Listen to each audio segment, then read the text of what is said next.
as you know, the conference is in 2 days. This day is about framing the conversation, things that we might be mindful of as we're writing.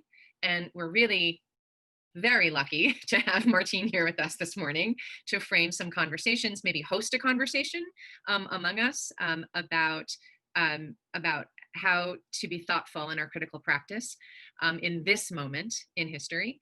And then we'll take a little break and then we'll do a writing workshop. Welcome, Martine. Shifting towards an anti-racist performance criticism.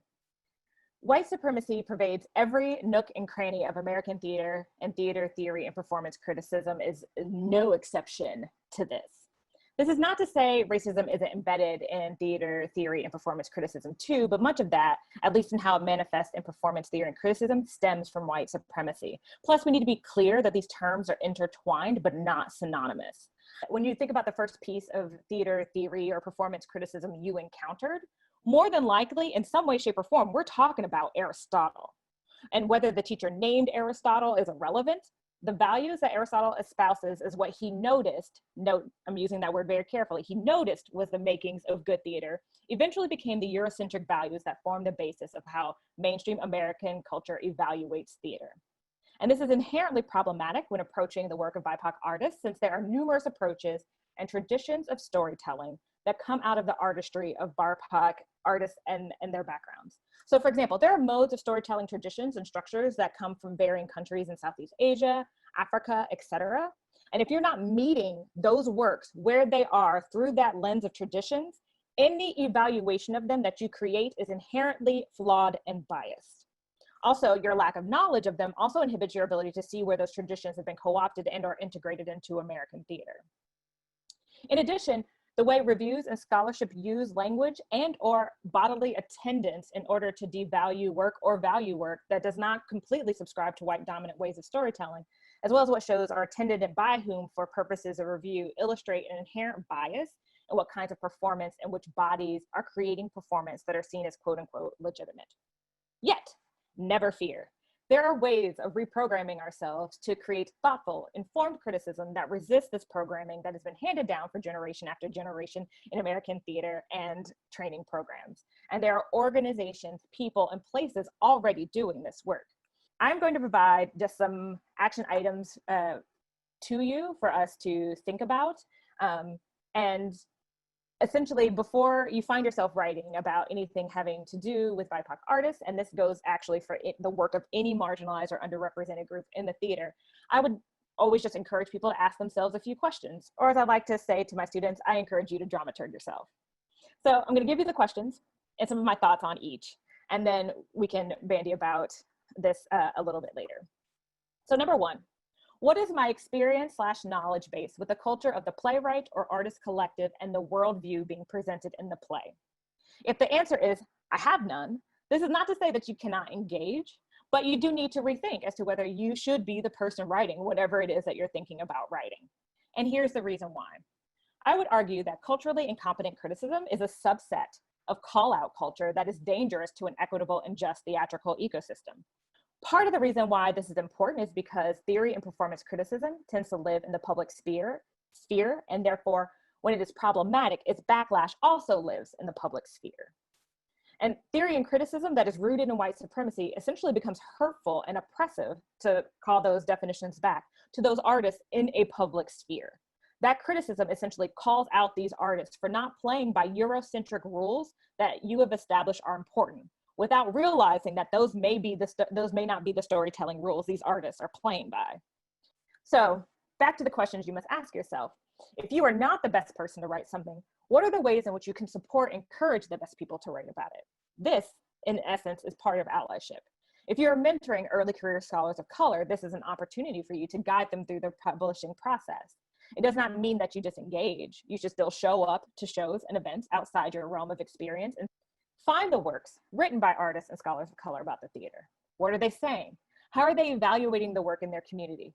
Cross-reference sources, because all of us are influenced, unfortunately, by white supremacy.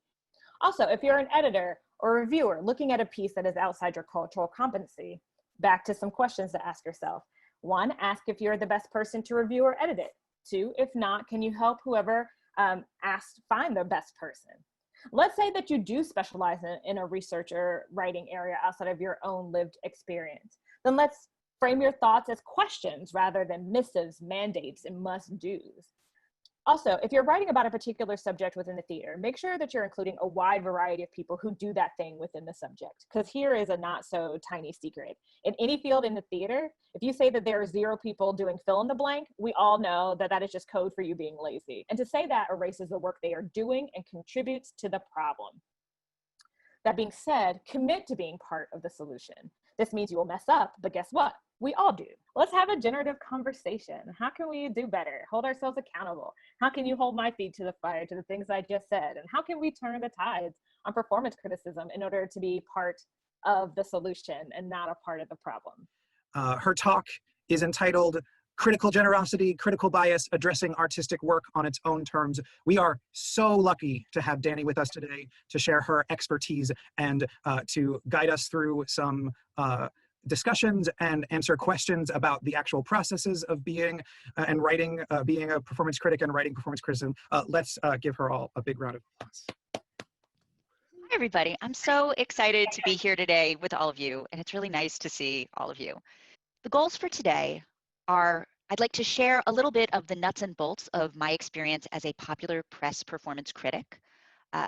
We're going to explore the revision process as a process of revisioning work to look for uninterrogated critical biases, and that includes examining your own relationship to the piece you just crafted and sharing concrete strategies for identifying and addressing crucial knowledge gaps emerging in revisioning processes. All theater is culturally specific. You've just written a draft of a review. Now you're getting ready to revise it. So in this bit of workshop, we're going to engage with strategies for navigating our own biases and blind spots and addressing artistic work in relation to its artist's goals. So I'm going to talk you through a set of questions, and I'll model answering them in relation to my review to Teatro Luna's Generation Sex, which was the work that you read a review about in preparation for today. A lot of theater in the US is implicitly by and for affluent white people, and it isn't marked as such. So as critics, we can attend to the cultural specificity of that work and mark it as such when we see it. So who made this piece and why? To do that, I had to interrogate my own relationship to the piece. So who am I? So yesterday, Martine talked about having friends help you identify gaps in your cultural competency. And I take a slightly different approach than Martine in that she talked about showing a friend a draft, and I back that up. So I bring friends with me to the theater. 15 years of going to see culturally specific theater and having these kinds of conversations with my friends. I mean, as a critic, it helps to inform the piece I'm writing right now, but it's also then an ongoing education informing my critical eye moving forward over time. One of the important things to be asking when writing anything is, who is my audience? So who reads HowlRound? Who needs to know about this play? Reviews perform a kind of cultural legitimization, and I like to be able to use my platform to amplify and document work when I can. So when I write, now this is scholarly work and reviews alike, I often write with people I actually know in mind. So I sit down to write and I think who, like almost like I'm writing a letter to a friend, who needs to know about this work? And so I situate the conversation in relationship to that audience. You have written works. So I'm now going to send you into breakout groups to have this conversation in groups of 4 about the work that you saw and the work that you wrote, to talk about who are you in relation to the work, who made the piece and why, how do you relate to the piece, and help each other identify gaps, things you don't know. Thank you all very much. It's really nice to get to hear a little bit about some of your work, and yeah, and I'm excited to be able to read all of the reviews that you generate through the rest of this workshop. One of the easiest ways to join the Theory and Crit focus group is around the beginning of September, I will issue a CFP for our roundtable series, which is one of the hallmarks of our focus group. Every year we do it.